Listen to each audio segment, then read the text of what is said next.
Hello guys, welcome back to my YouTube channel. আমার প্রিয় NEET 2024 অ্যাসপিয়ারেন্ট ভাই ও বোনেরা, তো তোমরা জানো যে তোমাদের নিট পরীক্ষা চলে আসছে আর বেশি কয়েকদিন নেই। সামনে 5 মেতেই তোমাদের এক্সাম হবে। তো তোমাদের মনে হচ্ছে যে আমি ইউটিউবে কেন ভিডিও ছাড়ছি না, আরও তো ভিডিও ছাড়ার কথা ছিল। তো আমি এই কদিন একটু বিজি ছিলাম, আমাদের সেম ছিল। তো তাছাড়াও আরও আমার মোবাইলে কিছু প্রবলেম হচ্ছিলো, স্টোরেজ লোড। তো যেহেতু এখন সময় নেই, তো আমি তোমাদের ক্লাস 12-এর যে কটা মেন চ্যাপ্টার, ছয়টা চ্যাপ্টার, যেমন হিউম্যান রিপ্রোডাক্টিভ হেলথ, তারপর জেনেটিক্সের দুটো চ্যাপ্টার আর বায়োটেকনোলজির দুটো চ্যাপ্টার, এই ছটা চ্যাপ্টার একটু সংক্ষেপে ডিসকাস করে দেবো। আর বাকি যে চ্যাপ্টারগুলো আছে তো ওগুলো থেকে তোমরা একটু নিজেরা দেখে নিও।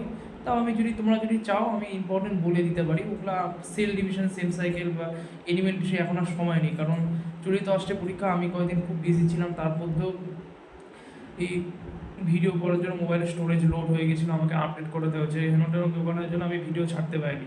তো আমি তোমাদের কাছে সরি চেয়ে নিচ্ছি। তাও তোমার কিছু আমাকে না মনে করো। তো যাই হোক, যতটা সম্ভব আমি এই ছটা চ্যাপ্টারই মেন চ্যাপ্টার, ছটা চ্যাপ্টার আলোচনা করেছি। বাকিগুলো তোমরা একটু নিজেরা পড়ে নিও। তোমাদের তো সব পড়া হয়ে গেছে, তোমরা মক টেস্টও দিয়ে হয়েছে। তো লাস্ট একবার রিভিশন, মানে বলতে গেলে লাস্ট এই কদিন রিভিশন। আর তোমরা কিন্তু এনসিআরটিটা খুব ভালো করে পড়বে কয়েকদিন, কারণ পরীক্ষা চলে আসছে, আর কোনো দিকে তাকানোর দরকার নেই। আর একবার, কারণ এই সপ্তাহটাই লাস্ট রিভিশন, পরীক্ষার আগের দিন আর তোমার রিভিশন দেওয়ার সময় পাবে না। তো যাই হোক, এই 7টা দিন খুব ভালোভাবে ইউটিলাইজ করে আমি চাইবো। এবং পরীক্ষার আগে আমি তোমাদের কিছু কথা বলবো, সেটা নিয়ে সেপারেট একটা ভিডিও বানাবো। তো আজকে আমি যে চ্যাপ্টারটা ডিসকাস করবো সেটা হচ্ছে ক্লাস 12-এর একটা খুব ইম্পর্টেন্ট চ্যাপ্টার, যেটা হচ্ছে হিউম্যান রিপ্রোডাকশন। এটা থেকে কোশ্চেন কিন্তু আসে,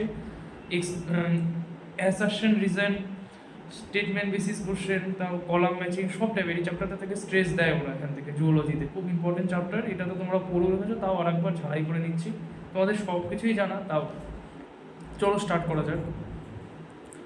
As you are aware, humans are sexually reproducing and viviparous. তোমরা জানো যে আমাদের মানুষটা হচ্ছে, মানুষের মধ্যে যৌন সম্পন্ন হয়, যৌন জনন, সেক্সুয়াল রিপ্রোডাকশন।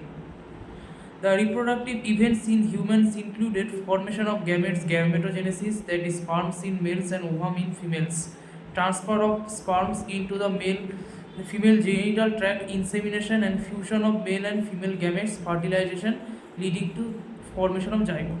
এটা একেবারে সিম্পল কথা, কিছু বোঝানোর নাই। তো আমাদের মানুষের মধ্যে জনন প্রক্রিয়ার যে প্রক্রিয়াগুলো যে ঘটে সেটা হচ্ছে গ্যামেটোজেনেসিস। গ্যামেটোজেনেসিস মানে কি, গ্যামেট উৎপন্ন হয়, যেমন পুং গ্যামেট, স্ত্রী গ্যামেট, সেটা হচ্ছে গ্যামেটোজেনেসিস। যেমন আমাদের পুরুষদের মধ্যে স্পার্ম, শুক্রাণু উৎপন্ন হয়, এবং স্ত্রীলোকদের মধ্যে ডিম্বাণু, সব জানা কথা। এবং কি হয়, এই পুরুষদের মধ্যে যে শুক্রাণু উৎপন্ন হয়, তো সেটা কি হয়, মানে স্ত্রী দেহে যে জনন নালী বা ফিমেল জেনিটাল ট্র্যাক্ট, তো সেটা দিয়ে সেখানে প্রবেশ করে। এটাকে কী বলা হয়, ইনসেমিনেশন বলা হয় প্রক্রিয়াটা। এবং এরপরে কী হয়, পুং গ্যামেট ও স্ত্রী গ্যামেটের মধ্যে ফিউশন হয়, মানে অর্থাৎ তারা একসঙ্গে ক্লোজ হয়ে এবং ফিউশন হয়ে কী ঘটে, এই প্রক্রিয়াটাকে কী বলে, ফার্টিলাইজেশন বলে, নিষেক প্রক্রিয়া বলে। এবং এর ফলে কী সৃষ্টি হয়, জাইগোট সৃষ্টি হয়, এগুলো সব জানা। এবং এর পরবর্তীতে কী হয়, জাইগোটের পরবর্তীতে তার পরবর্তীতে ব্লাস্টোসিস ফর্মেশন হয়। মরুলা, ব্লাস্টুলা, গ্যাস্টুলা, তোমরা জানো যে কতগুলো স্টেজ থাকে।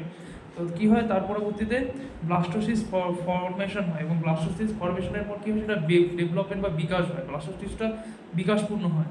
এবং এই যে ব্লাস্টোসিস যে কোষটা তৈরি হলো, তো এই কোষটা কী হয়, আমাদের যে স্ত্রীলোকদের যে ইউটেরাইন ওয়াল, অর্থাৎ ইউটেরাস, মানে কি জরায়ু প্রাচীরে, প্রাচীরে এইটা প্রতিষ্ঠিত হয়, মানে জরায়ু প্রাচীরের সঙ্গে এটা সংলগ্ন হয়।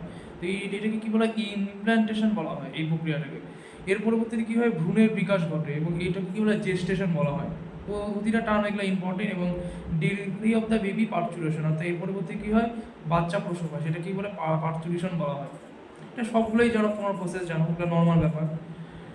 You have learn that this reproductive events occur after puberty. তো এই যে যৌন জন্মের যে দশাগুলো, এগুলো কী হয়, পিউবার্টির পরে ঘটে, পিউবার্টি দশা পরে এই প্রক্রিয়াগুলো সম্পন্ন হয়। অর্থাৎ ভ্রূণগত অবস্থার যে পরে, মানে যখন ভ্রূণগত অবস্থা থাকে বা তখন তার পর যে দশাগুলো, সেই দশাগুলোতে এগুলো ঘটে। There are remarkable differences between reproductive events in the male and in the female. তো এইটা সচরাচর দেখতে পারো যে পুরুষদের জনন প্রক্রিয়া এবং স্ত্রীরোগদের জনন প্রক্রিয়ার মধ্যে কিছু একটা তো ফারাক বা পার্থক্য দেখাই যায়, এটা আমরা নিশ্চয়ই দেখতেই পাই। For example, sperm formation continues even in old man, but formation of ovum ceases in woman around the age of 50 years. তো এই জিনিসটা আমরা নর্মালি উদাহরণ হিসেবে কি দেখতে পারি, এটা ইম্পর্টেন্ট যে পুরুষদের মধ্যে যে শুক্রাণুর ফর্মেশন, শুক্রাণু তৈরি হওয়ার প্রক্রিয়াটা, এটা মানে যারা প্রাপ্তবয়স্ক পুরুষ তাদের মধ্যেও দেখা যায়, কিন্তু স্ত্রীলোকদের মধ্যে ওভাম অর্থাৎ ডিম্বাণু সৃষ্টি হওয়ার প্রক্রিয়াটা একটা স্টেজের পর বন্ধ হয়ে যায়, অর্থাৎ 50 ইয়ার্স 50 বছর বয়সের পর তাদের মধ্যে ওভাম মানে ডিম্বাণু তৈরি হওয়ার প্রক্রিয়াটা বন্ধ হয়ে যায়। এটা হচ্ছে একটা বড় পার্থক্য। Let us examine the male and female reproductive system in humans. এই চ্যাপ্টারে আমরা কি জানবো, মেল অর্থাৎ পুরুষদের এবং স্ত্রীলোকদের জনন প্রক্রিয়া সম্পর্কে বিস্তারিত আমরা জানবো। তো দেখো নেক্সট কি বলছে, the mail reproductive system. The mail reproductive system is located in the pelvic region. পুরুষদের যে জননতন্ত্রটা, এটা কি দেখা যায় পেলভিক রিজিয়ন, অর্থাৎ পেলভিক রিজিয়ন তোমরা সবাই জানো, ছবিও দেখেছো। পেলভিক অঞ্চলের মধ্যে এই পুরুষদের জননতন্ত্রটা বিস্তারিত থাকে। It includes a pair of testis along with accessory ducts, glands and the external genitalia. তো পুরুষদের জননতন্ত্রের মধ্যে কী পড়ে, মানে কী আমরা ফেলতে পারি পুরুষদের জনতন্ত্রের মধ্যে, এ পেয়ার অফ টেস্টিস অর্থাৎ একজোড়া টেস্টিস, অ্যালং উইথ অ্যাক্সেসরি ডাক অর্থাৎ টেস্টিসের সঙ্গে যে অ্যাক্সেসরি যে ডাকগুলো থাকে, যেগুলোর মধ্যে যে স্পার্ম ট্রান্সপোর্টেশন হয়, এবং গ্ল্যান্ডস বিভিন্ন রকমের গ্রন্থি, এবং এক্সটার্নাল জেনিটাল অর্থাৎ বহিরাগত জননাঙ্গ। এক্সটার্নাল মানে কি, বহিরাগত যে জননতন্ত্রগুলো থাকে সেগুলোকে বলা হয় এক্সটার্নাল জেনিটালিয়া। নেক্সট কি বলছে, the testis are situated outside the abdominal cavity with a pouch call scrotum. এটা সবাই জানো যে একজোড়া যে টেস্টিস সেটা কি থাকে আমাদের যে অ্যাবডোমিনাল ক্যাভিটি অর্থাৎ উদর গহ্বরে একেবারে বাইরের দিকে একটা পাউচ পাথরির মতো অঙ্গের মধ্যে বিস্তৃত থাকে, যেটাকে কি বলা হয় স্ক্রোটাম বলা হয়, স্ক্রোটাম অঙ্গ। The scrotum helps in maintaining the low temperature of the testis 2 থেকে 2.5 degree centigrade lower than the normal internal body temperature necessary for spermatogenesis. এটা কিন্তু খুব ভাইটাল, এটা জানা উচিত যে স্ক্রোটাম নামক অঙ্গের মধ্যে যে তাপমাত্রা, সেটা আমাদের বডির যে নর্মাল টেম্পারেচার, আমাদের বডি টেম্পারেচার নর্মাল কত তোমরা সবাই জানো 37 ডিগ্রি সেন্টিগ্রেড বা 98.4 ডিগ্রি ফারেনহাইট। তো এই নর্মাল টেম্পারেচার থেকে 2 থেকে 2.5 ডিগ্রি কম থাকে, স্ক্রোটামের টেম্পারেচারটা একটু কম থাকে। তো কিসের জন্য এটা হয়, স্পারমাটোজেনেসিস প্রক্রিয়া ঘটানোর জন্য এই স্ক্রোটামের মধ্যে এই টেম্পারেচারটা অর্থাৎ তাপমাত্রাটা কম থাকে। In adults each testis is oval in shape within a length of about 4 to 5 cm and width of about 2 to 3 cm। অর্থাৎ কি দেখা যায়, যখন আমরা অ্যাডাল্ট হয়ে যাই অর্থাৎ 12 থেকে 16 বছর বয়স বা 20 বছর বয়স, এই সময়টায় কী হয়, টেস্টিসটা ওভাল শেপের হয়, অর্থাৎ ডিম্বাকার শেপের হয়, ওভাল টাইপের হয়। এবং এই টেস্টিসের লেন্থটা কত থাকে 4 থেকে 5 সেমি এবং প্রস্থ থাকে 2 থেকে 3 সেমি। এই লেন্থ বা প্রস্থগুলো কিন্তু তোমার মুখস্থ রাখবে, কারণ ওরা ফিল ইন দি ব্ল্যাঙ্কস কিন্তু দেয় বা কলাম ম্যাচিং দেয়। আমি অনেক দেখেছি, আমি নিজেও মক টেস্ট দেখেছি, এই মানগুলো কিন্তু দিয়ে দেয়, এগুলো কিন্তু একটু মনে রাখতে হবে। এটা কিছু বলার নাই, তোমরা খাতায় লিখে রাখবে, এটা normal. The testis is covered by a dense covering. তো এই টেস্টিসটা কিছু আবরণী দিয়ে, মানে গভীর আবরণী, ডেন্স মানে থেকে গভীর দিয়ে এটা আবদ্ধ থাকে। টেস্টিসটা কতগুলো আবরণী দিয়ে। Each testis has about 250 compartments called testicular lobules. তো এই প্রত্যেকটা টেস্টিসের মধ্যে প্রায় 250টা করে কম্পার্টমেন্ট অর্থাৎ প্রকোষ্ঠের মতো অংশ থাকে, যেগুলোকে কী বলে টেস্টিকুলার লোবিউলস বলা হয়। Each lobule contains 1 to 3 highly coiled seminiferous tubules in which sperms are produced. তো এই টেস্টিসের মধ্যে যে প্রকোষ্ঠগুলো থাকে, তো এই প্রত্যেকটা টেস্টিকুলার লোবিউলের মধ্যে একটার থেকে 3টা হাইলি কয়েল খুব কুণ্ডলীকৃত, ভীষণ কুণ্ডলীকৃত সেমিনিফেরাস টিউবুল নামক অংশ থাকে। তোমরা সবাই জানো সেমিনিফেরাস টিউবুল কি। তো এর মধ্যে কি হয়, শুক্রাণু উৎপন্ন হয়, sperm. Each seminiferous tubule is lined on its inside by 2 types of cells called male germ cell, spermatogonia and Sertoli cell. তো এই প্রত্যেকটা সেমিনিফেরাস টিউবুল, এই টিউবুলের মতো অংশের ভিতরের দিকে 2 রকমের কোষ আমরা দেখতে পাই। একটা হচ্ছে মেল জার্ম সেল অর্থাৎ পুরুষাঙ্গের জার্ম কোষ, যেটা কি বলে স্পারমাটোগোনিয়া বলা হয়, এবং সার্টলি সেল থাকে। এই 2 টাইপের কোষ থাকে। The male germ cells undergo meiotic divisions finally leading to sperm formation. তো এই পুরুষদের যে জার্ম কোষটা, এই জার্ম কোষের মিওসিস বিভাজন হয়, মিওটিক ডিভিশন সবাই জানো তোমরা, মিওসিস ডিভিশন হয় এবং ফাইনালি এটা কী করে, ও পরবর্তীতে এটা শুক্রাণু উৎপন্ন করে। When Sertoli cell provide nutrition to the germ cell, অন্যদিকে কী করে এই সার্টলি সেল যে আছে, সার্টলি সেলটা এই জার্ম কোষকে পুষ্টি প্রদান করে।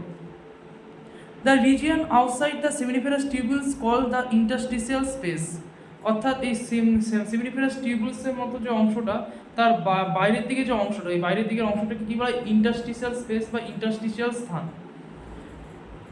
contains small blood vessels and interstitial cells or Leydig cells. তো এই ইন্টারস্টিশিয়াল যে স্তরটা, ইন্টারস্টিশিয়াল স্তরটার মধ্যে কিছু কিছু ক্ষুদ্রাকার রক্ত জারক বা রক্ত কোষের মতো অংশ দেখা যায় এবং ইন্টারস্টিশিয়াল কোষ দেখা যায়, যেটাকে কি বলা হয়, লেডিক কোষ বা লেডিক সেল বলা হয়। Leydig cell synthesize and secrete testicular hormones call androgen. এই লেডিক সেলটা কী করে, টেস্টিকুলার হরমোন, অর্থাৎ পুরুষের জননাঙ্গের মধ্যে যে হরমোন উৎপন্ন হয়, যেটাকে বলে অ্যান্ড্রোজেন বলা হয়, তো অ্যান্ড্রোজেন উৎপন্ন করে এবং সংশ্লেষ করে। Other immunologically competent cells are also present. তো অন্যদিকে আরও মানে ইমিউনোলজিক্যালি, অর্থাৎ ইমিউনোলজিক্যালি যেসব যে কোষগুলো থাকে সেগুলো কম্পিটেন্ট সেল, অর্থাৎ বাইরের থেকে অ্যান্টিজেনকে প্রতিহত করতে সাহায্য করে, সেই সব কোষগুলো এই লেডি সেলের মধ্যে উৎপন্ন, লেডি কোষের সঙ্গে সঙ্গে উৎপন্ন হয়। তো নেক্সট কী বলছে দেখো, the male sex accessory ducts include rete testis, vasa ইভানেসিয়া, এপিডিডাইমিস অ্যান্ড ভাস ডিফারেন্স। তো পুরুষদের জননাঙ্গের মধ্যে যে সহায়ককারী যে ডাক্সগুলো, অ্যাক্সেসরি ডাক্স, সেগুলোর মধ্যে কী কী ইনক্লুড, মানে কী কী অন্তর্গত, সেগুলো হচ্ছে rete testis, vasa efferentia, epididymis and vas deferens. The seminiferous tubules of testis open into the ভাসার ইনফারেন্সিয়া থ্রু রেটি টেস্টিস। তো এই যে কুণ্ডলিকার যে সেমিনিফেরাস টিউবুলসগুলো, তো ওই টিউবুলসগুলো টেস্টিসের মধ্যে কীভাবে ওপেন করে, কার দ্বারা ওপেন করে, ভাষা ইনফারেন্সিয়া নামক নালিকাকার অংশের মাধ্যমে। কিসের মাধ্যমে করে, এটা রেটি টেস্টিস নামক একটা জালকাকার অংশের মাধ্যমে। তো রেটি টেস্টিসের মাধ্যমে এই সেমিনিফেরাস টিউবুলস ভাষা ইনফারেন্সিয়ার মধ্য দিয়ে পরবর্তীতে টেস্টিসে ওপেন করে। The ভাসা ইভানেসিয়া leaves the testis and open into epididymis located along the posterior surface of each testis. তো এই ভাষা ইভানেসিয়া নামক যে অংশটা, এই সেটা কী করে, টেস্টিস থেকে পরবর্তীতে লিভ করে যায়, মানে টেস্টিস থেকে পরবর্তীতে বিস্তৃত হয়ে কোথায় ওপেন করে, এপিডিডাইমিস নামক এক প্রকার অংশের মধ্যে ওপেন করে, যেটা কোথায় থাকে, প্রত্যেকটা টেস্টিসের ব্যাক সাইড, এটা পস্টেরিয়র সারফেসে, পিছনের সারফেসে এটা বিস্তৃত থাকে। The epididymis leads to vas deferens that ascends to the abdomen and loops over the urinary bladder. তো পরবর্তীতে এই এপিডিডাইমিস অংশটা কিসের মধ্যে ওপেন করে, ভাস ডিফারেন্স নামক অংশটার মধ্যে।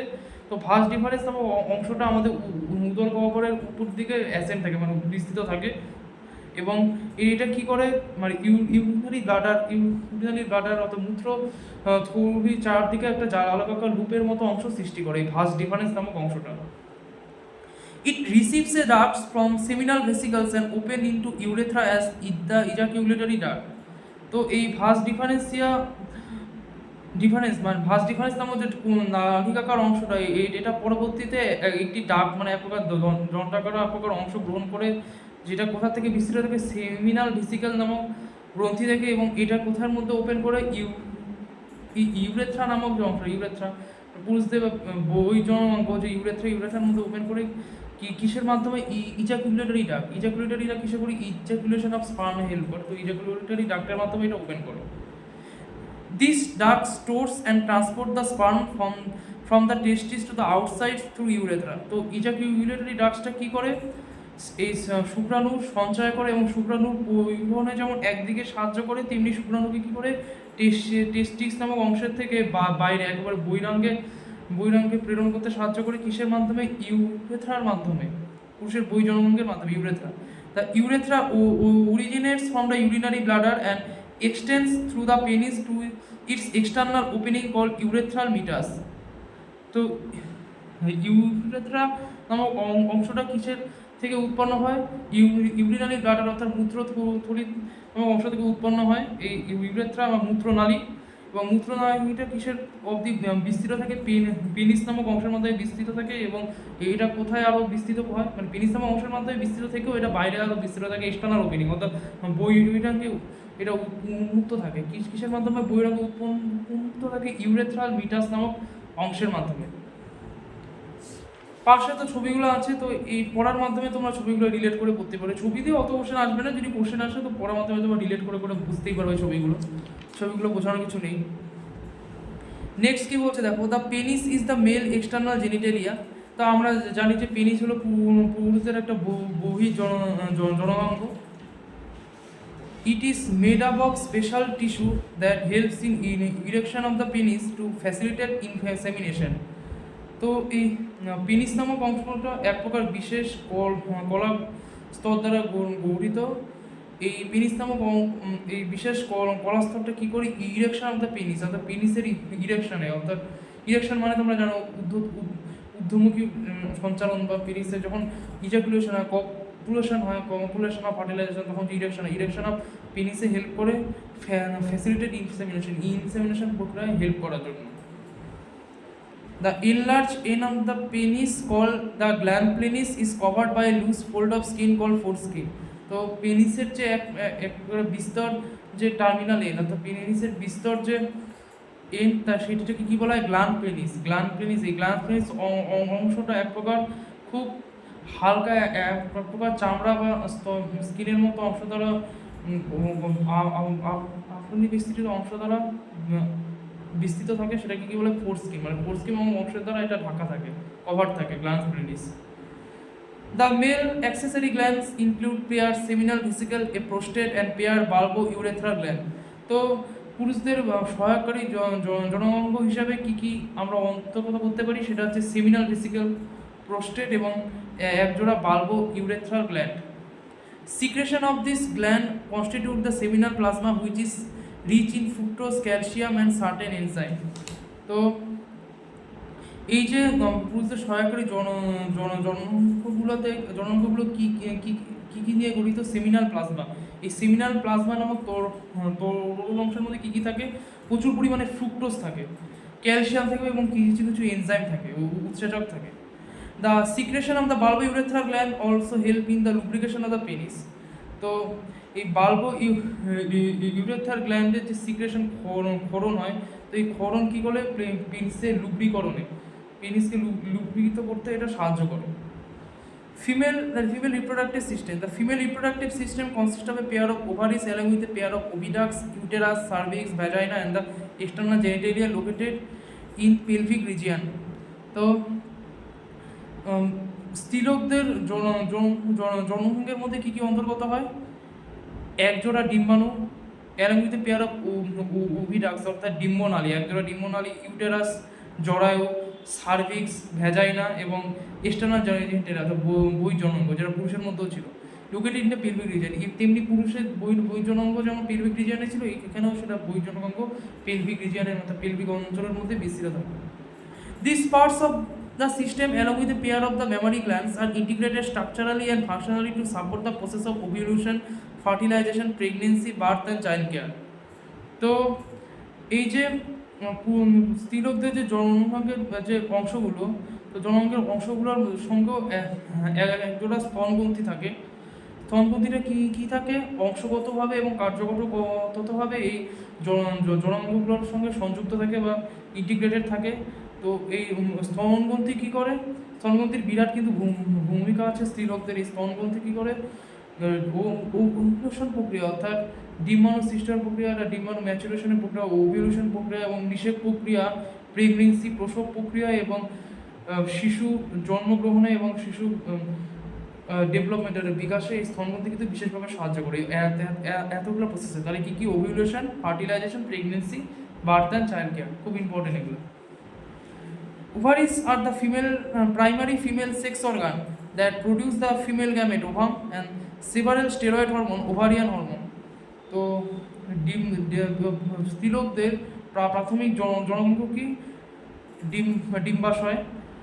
এই ডিম্বাশয়ের মধ্যে কী হয়? ফিমেল গ্যামেট অর্থাৎ স্ত্রী গ্যামেট কি উৎপন্ন হয়? ডিম্বাণু উৎপন্ন হয় এবং কিছু কিছু স্টেরয়েড জাতীয় হরমোনও উৎপন্ন হয়, যেটা কী বলে? Ovarian hormone. The ovaries are located on each side of the lower abdomen. তো আমাদের যে একজোড়া ডিম্বাশয় কোথাও বিস্তৃত থাকে? একেবারে উদর গহ্বরের নিম্নাংশে বিস্তৃত থাকে।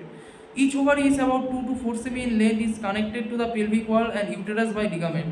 তো প্রত্যেকটা ডিম্বাশয় দৈর্ঘ্য কত? 2 থেকে 4 সেমি, এবং এই ডিম্বাশয়গুলো আমাদের যে পেলভিক প্রাচীর এবং জরায়ুর সঙ্গে কিসের মাধ্যমে সংযুক্ত থাকে? কিছু কিছু লিগামেন্টের মতো অংশ দ্বারা এটা জরায়ু এবং পেলভিক প্রাচীরের সঙ্গে সংযুক্ত থাকে। Each ovary is covered by thin epithelium which encloses the ovarian stroma. প্রত্যেকটা আমাদের যে একজোড়া যে ওভারি, তো এই ওভারি কি দ্বারা আবৃত থাকে? মানে ওভারি কভারিংটা কি? এক প্রকার থিন এপিথেলিয়াম, খুব সরু এক প্রকার এপিথেলিয়াম কলা, যেটা ওভারিয়ান স্টোমা নামক অংশকে আবদ্ধ করে enclose. The stoma is divided into 2 Jones, the peripheral cortex and inner medulla. তো ওভারিয়ান স্টোমা নামক অংশটা দুটো জোনে বা দুটো অঞ্চলে বিভক্ত। একেবারে পেরিফেরাল থেকে বাইরের দিকে একবারে কর্টেক্স এবং ভিতরের দিকে মেডুলা নামক অংশ। The oviducts, fallopian tubes, uterus and vagina constitute the female accessory duct. তো ওভিডাক্টস অর্থাৎ ডিম্বনালী, যেটা কি বলে? ফ্যালোপিয়ান নালী, ইউটেরাস এবং ভ্যাজাইনা, এই কটা অংশ কি তৈরি করে? স্ত্রীলোকদের অ্যাক্সেসরি ডাক্ট, জননাঙ্গের অ্যাক্সেসরি নালীসমূহ এটা সৃষ্টি করে। Each fallopian tube is about 10 to 12 semi long and extend from the periphery of each ovary to the uterus. তো প্রত্যেকটা ফ্যালোপিয়ান টিউব দৈর্ঘ্য কত? ফ্যালোপিয়ান নালী 10 থেকে 12 সেমি দৈর্ঘ্য পর্যন্ত মনে রাখতে হবে, 10 থেকে 12 সেমি দৈর্ঘ্যে, এবং এরা কি দ্বারা বিস্তৃত থাকে? একেবারে প্রত্যেকটা ডিম্বাশয়ের পেরিফেরি অর্থাৎ বাইরের দিক থেকে একেবারে জরায়ুর দিক পর্যন্ত এটা বিস্তৃত থাকে। The part closer to the ovary is the final shape infundibulum. একেবারে ডিম্বাশয়ের কাছে যে অংশটা থাকে ডিম্বনালীর ফ্যালোপিয়ান টিউবের, সেটা এক প্রকার ফানেলের মতো অংশ দিয়ে গঠিত। এটাকে কি বলা হয়? ইনফান্ডিবুলাম বলা হয়। The edges of the infundibulum possesses finger like projection called fimbriae. তো প্রত্যেকটা ইনফান্ডিবুলামের একেবারে ধার ঘেঁষে এক প্রকার আঙ্গুলের মতো, ফিঙ্গার লাইক মানে এরকম আঙ্গুলের মতো দেখতে এক প্রকার প্রবর্ধক থাকে, যেটাকে কি বলা হয়? Fimbriae. Which helps in collection of ovum after ovulation. এই ফিমব্রি নামক অংশটা কী করে?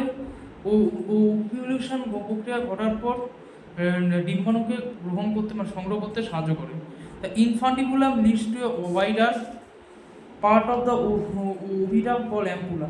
এই ইনফান্ডিবুলার অংশটা একটা বিস্তর, মানে ডিম্বনালীর এক প্রকার বিস্তর অংশের মধ্যে সংযুক্ত থাকে, মানে খুব মোটা একটা অংশের মধ্যে সংযুক্ত থাকে ওভিডাক্টে, যেটা কি বলে? Ampulla. Last part of the oviduct isthmus has a narrow lumen and this joins the uterus. মানে ডিম্বনালী একবারে শেষ অংশটা, শেষ অংশকে কি বলে? ইসমাস নামক অংশ। ইসমাস নামক অংশের মধ্যে একটা খুব সরু এক প্রকার গহ্বরের মতো অংশ থাকে, এবং এটা কিসের সঙ্গে সংযুক্ত থাকে? জরায়ুর প্রাচীরের সঙ্গে সংযুক্ত থাকে, জরায়ুর সঙ্গে। তো নেক্সট কি বলছে দেখো, the uterus is single and it is also called womb. তো আমাদের স্ত্রীলোকদের জরায়ু একটি হয়, এবং এটাকে কি বলা হয়? বলা হয়, জরায়ুকে বলে। The shape of the uterus is a inverted pear. তো জরায়ুর আকৃতি বা শেপ কেমন দেখতে হয়? এক প্রকার ইনভার্টেড পিয়ার, মানে নাশপাতি দেখেছো তোমরা? তো নাশপাতিকে উল্টোলে, একটা নাশপাতিকে পিয়ারকে উল্টোলে যেরকম শেপ হয়, সেরকম শেপ হয় দেখতে। It is supported by ligaments attach to the pelvic wall. তো এটা পেলভিক প্রাচীরের সঙ্গে সংযুক্ত থাকে অনেক রকম, মানে লিগামেন্ট দ্বারা। The uterus opens into vagina through a narrow cervix. তো জরায়ু ভ্যাজাইনা নামক অংশের মধ্যে উন্মুক্ত হয় কিসের দ্বারা? এক প্রকার সরু নালিকাকার অংশটা, যেটা কি বলে? সার্ভিক্স বলা হয়, সরু সার্ভিক্সের মতো অংশ। The cavity of the cervix is called cervical canal. এই সার্ভিক্সের গহ্বরটাকে কি বলা হয়? সার্ভিক্যাল ক্যানাল বলা হয়। Which along with vagina forms the birth canal. এই যে সার্ভিক্যাল ক্যানালটা এবং ভ্যাজাইনা নামক অংশটা, এই দুটো অংশ একত্রে মানে সংযুক্ত হয়ে পরবর্তীতে কি হয়? বার্থ ক্যানাল, অর্থাৎ মানে জন্মনালী তৈরি করে, যার মাধ্যমে বাচ্চা প্রসব হয়, বাচ্চা জন্মগ্রহণ করে জন্মনালী। The wall of the uterus has 3 layers of tissue. প্রাচীর তিন প্রকার স্তর দ্বারা গঠিত, 3 প্রকার স্থূলীয় কলা দ্বারা গঠিত।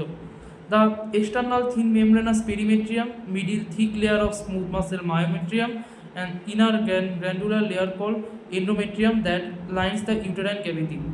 তো একেবারে বাইরের দিকে খুব সরু এক প্রকার আস্তরণী, যেটাকে কি বলা হয় পেরিমেট্রিয়াম, এবং মাঝের দিকে এক প্রকার খুব মোটা এক প্রকার লেয়ার মানে স্তর, যেটা কি স্মুথ মাসেল দ্বারা গঠিত, মসৃণ পেশি দ্বারা, যেটা কি বলে মায়োমেট্রিয়াম, এবং একবারে ভিতরের দিকে স্তরীয় অর্থাৎ গ্র্যান্ডুলার এক প্রকার স্তর, যেটা কি বলে এন্ডোমেট্রিয়াম। এই এন্ডোমেট্রিয়াম অংশটা জরায়ুর গহ্বর বা ইউটেরিন ক্যাভিটির সঙ্গে সংলগ্ন থাকে। The endometrium undergoes cyclical changes during menstrual cycles, while myometrium exhibits strong contraction during delivery of the baby. তো এই এন্ডোমেট্রিয়াম নামক যে অংশটা, সেটা মাসিক চক্রের সময় বিভিন্ন রকম সাইক্লিক্যাল পরিবর্তন ঘটাতে সাহায্য করে। তেমনি মায়োমেট্রিয়াম অংশটা কি করে, বাচ্চা প্রসবের সময় প্রচণ্ড পরিমাণে সংকোচন হতে সাহায্য করে, জরায়ু সংকোচনে সাহায্য করে। The female external genitalia includes mons pubis, labia majora, labia minora, hymen and clitoris. তো স্ত্রীলোকদের বহিরাগত জননাঙ্গের মধ্যে কি অন্তর্গত হয়? একটা হচ্ছে mons pubis, labia majora, labia minora, hymen and clitoris. প্রত্যেকটা কিন্তু মনে রাখতে হবে। Mons pubis is a cushion of fatty tissue covered by skin and pubic hair. তো এই মনস পিউবিস অংশটা এক প্রকার ফ্যাট জাতীয়, অর্থাৎ ফ্যাটি এক প্রকার কলাস্থল দ্বারা গঠিত, ফ্যাটি এক প্রকার কলার কুশন স্তর দ্বারা গঠিত, যেটা কি দ্বারা আবর্তিত থাকে, মানে কি দ্বারা আবদ্ধ থাকে, সেটা হচ্ছে এক প্রকার স্কিন মানে স্তর, এবং পিউবিক হেয়ার, অর্থাৎ পিউবার্টির সময় যে চুল সৃষ্টি হয় পিউবিক অঞ্চলে, সে পিউবিক হেয়ার।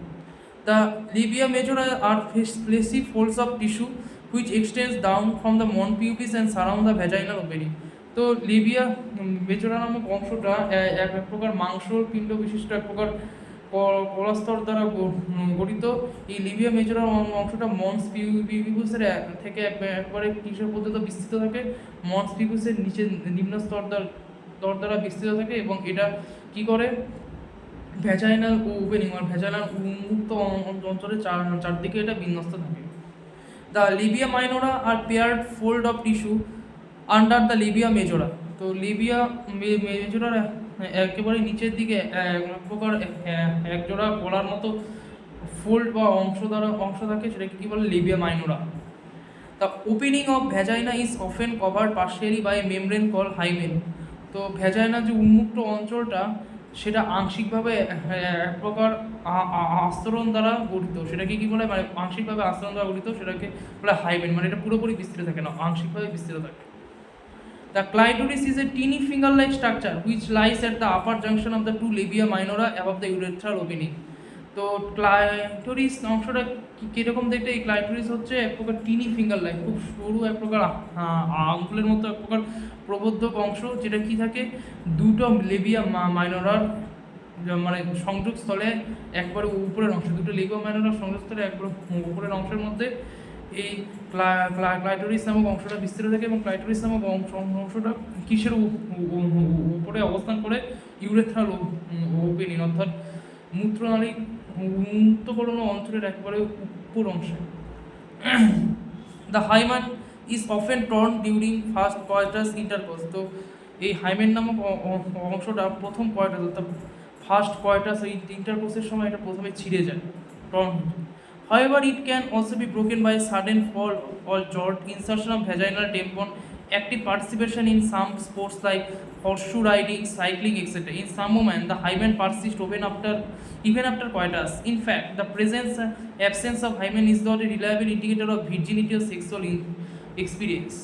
তো এই হাইমেন নামক অংশটা কী করে মাঝে মাঝে ভেঙে যায় বা ছিঁড়ে যায়, সাডেন ফল, কখনো কখনো প্রোলাপস হয়ে যায়, নিচে পড়ে যায়। ভ্যাজাইনাল টেম্পন, ভ্যাজাইনাতে কোনো ক্ষত বিক্ষত হলে, এবং কোনো স্পোর্টস মানে খেলাধুলায় অ্যাক্টিভ সক্রিয় অংশগ্রহণ করে, হর্সব্যাক রাইডিংয়ের ক্ষেত্রে এটা ছিঁড়ে যাওয়ার সম্ভাবনা থাকে। সাইক্লিং মানে সাইকেল চালানোর সময় এটা ছিঁড়ে যাওয়ার সম্ভাবনা থাকে। তবে কিছু কিছু স্ত্রীলোকদের ক্ষেত্রে কয়টাস কয়টাস ঘটনাটা ঘটার পরেও ফার্স্ট কয়টাস ঘটার পরেও হাইমেন অংশটা পারসিস্টেন্ট, হাইমেন অংশটা ওইখানে সংলগ্ন থাকে, ছিঁড়ে যায় না। ইনফ্যাক্ট এটা আমরা বলতে পারি যে হাইমেন উপস্থিত থাকলো কি উপস্থিত থাকলো না সেটা সেক্সুয়াল এক্সপিরিয়েন্স মানে আমাদের স্ত্রীলোকদের যৌনাঙ্গের প্রক্রিয়াকে কোনোভাবে প্রভাবিত করে না, এটা থাকলো কি থাকলো না হাইমেন নামক অংশটা। A functional mammary gland is characteristics of all female mammals. তো প্রত্যেকটা স্ত্রী স্তন্যপায়ী প্রাণীদের কার্যগতদের স্তনগ্রন্থি এটা হচ্ছে খুব কার্যগত এক প্রকার অংশ, স্তনগ্রন্থি থাকে প্রতিটা স্ত্রীলোকদের ক্ষেত্রে বা প্রতিটা ফিমেল স্তন্যপায়ী ক্ষেত্রে। Mammary glands are paired structure breast that contains glandular tissue ভেরিয়াল অ্যামাউন্ট অফ ফ্যাট। তো মেমোরি গ্ল্যান্ডস হচ্ছে পেয়ার স্ট্রাকচার, জোড়া এক প্রকার স্ট্রাকচার, যেটা কী বলে আমরা বলি ব্রেস্ট বলা হয়, স্তনগ্রন্থি বলা হয়। এবং স্তনগ্রন্থি কী কী দ্বারা গঠিত? গ্র্যান্ডুলার টিস্যু, ওটা গ্রন্থিময় এক প্রকার গলাপোষ দ্বারা, এবং এর মধ্যে প্রচুর পরিমাণে ফ্যাট থাকে, variable amounts of fat. The granular tissue of each breast is divided into 15 to 20 mammary lobes containing cluster of cells called alveoli. তো প্রত্যেকটা গ্র্যান্ডুলার নামক কলা মানে গ্রন্থিময় কলা যে প্রতিটা একজোড়া যে স্তনগ্রন্থির মধ্যে থাকে, এটা 15 থেকে 20টা মেমারি লোবস নামক অংশের দ্বারা বিস্তৃত থাকে। এবং এই যে মেমারি লোবসগুলো যে 15 থেকে 20টা থাকে, তো এর মধ্যেও কিছু কোষের সমন্বয় দেখা যায়, ক্লাস্টার অফ সেল মানে কোষের সমন্বয় দেখা যায়, যেটা কি বলা হয় অ্যালভিওলাই বলা হয়। The cells of alveoli secrete milk which is stored in the cavities lumen of the alveoli. তো অ্যালভিওলাই যে কোষগুলো সেটা কী করে দুগ্ধ গ্রহণ করে, তো এই দুগ্ধটা কিসের মধ্যে সঞ্চয় হয়? অ্যালভিওলাই যে গহ্বর বা লুমেনের মধ্যেই দুগ্ধ সঞ্চয় হয়। The alveoli open into mammary tubules. এই অ্যালভিওলাইগুলো পরবর্তীতে স্তনগ্রন্থির নালিকাকার অংশ এটা উন্মুক্ত থাকে। The tubules of each lobe join to form a mammary duct. তো পরবর্তীতে কী হয়, এই প্রত্যেকটা যে স্তনগ্রন্থি নালী স্তন নালীগুলো পরবর্তীতে সংযুক্ত হয়ে মেমোরি ডাক্ট বা মেমোরি নালীর মতো অংশ গঠন করে। Several mammary duct join to form a wider mammary ampulla. তার পরবর্তীতে এই যে মেমোরি ডাক্ট, অনেকগুলো মেমোরি ডাক্ট পরবর্তীতে সংযুক্ত করে খুব ঠিক বা মোটা মেমোরি অ্যাম্পুলা নামক অংশ গঠন করে, which is connected to lactiferous duct through which milk is sucked. তো পরবর্তীতে এটা কী করে, ল্যাক্টিফেরাস ডাক্ট না ল্যাক্টিফেরাস নালিকার মতো অংশের সঙ্গে সংযুক্ত থাকে, যেখানে এই ল্যাক্টিফেরাস ডাক্ট থেকে পরবর্তীতে দুগ্ধ বাইরে প্রবাহিত হয়, স্তনগ্রন্থি থেকে দুগ্ধ প্রবাহিত হয়। তো এই ভিডিওতে আমি এই পর্যন্ত ডিসকাস করলাম। তোমাদের যদি কোনো প্রবলেম থাকে তোমরা আমাকে কমেন্ট বক্সে কমেন্ট করে জানাতে পারো। তো নেক্সট ভিডিওতে আমি গ্যামেটোসিনেসিস প্রক্রিয়া থেকে শুরু করব। ভিডিওটা ভালো লাগলে like, comment, share and subscribe দিও, এবং থ্যাংক ইউ অল।